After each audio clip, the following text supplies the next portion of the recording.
Bongbong Marcos, nalulungkot lang ako kasi 36 years namin inasam-asam ito, pinagtrabaho, pinagdasal. Nasayang eh. Lisa Marcos, hindi ko naman kamag-anak yan, hindi ko naman ka-ano-ano.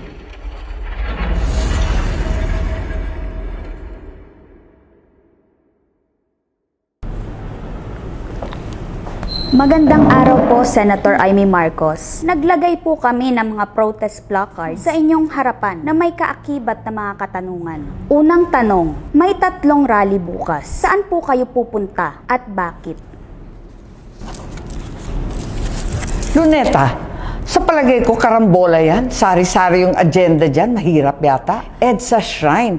Naku, maliwanag naman kung sino-sino nariyan. Hindi ako welcome. Eto, Camp Aguinaldo. Naku, mas maigi. Dyan na lang kaya magkumpune kasama ng mga dating sundalo.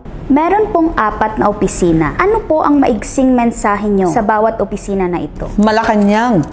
Naku, dinggin ninyo ang taong bayan. Tigilan yung magsasabing, kalma lang kayo at walang kalma. Pwede ba? I-withdraw kaya ninyo yung budget at isaayos ng maigi mula sa DBM na puros unallocated, unprogrammed, hanggang sa DPWH, siya sa ating maigi. Ay, DPWH, yung mga resign on leave na yan, hindi yan lulusot. Congress, nako, tigilan ang turuan, tigilan ang pambobola sa isa't isa. Senate, nako, sa aking mga kasamahan. Huwag tayong didikit sa script na pinadala sa atin.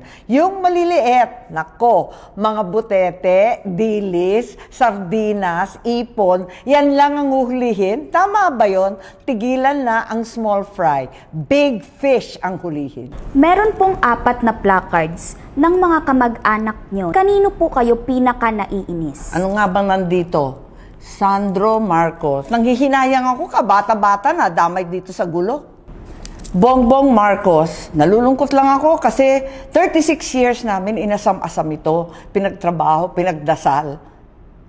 Nasayang eh. Martin Romualdez, abay pwedeng sabihin na iinis ako. Nagagalit ako, hindi lang simpleng inis, naggagalaiti pa. Lisa Marcos, hindi ko naman kamag-anak yan, hindi ko naman ka-ano-ano.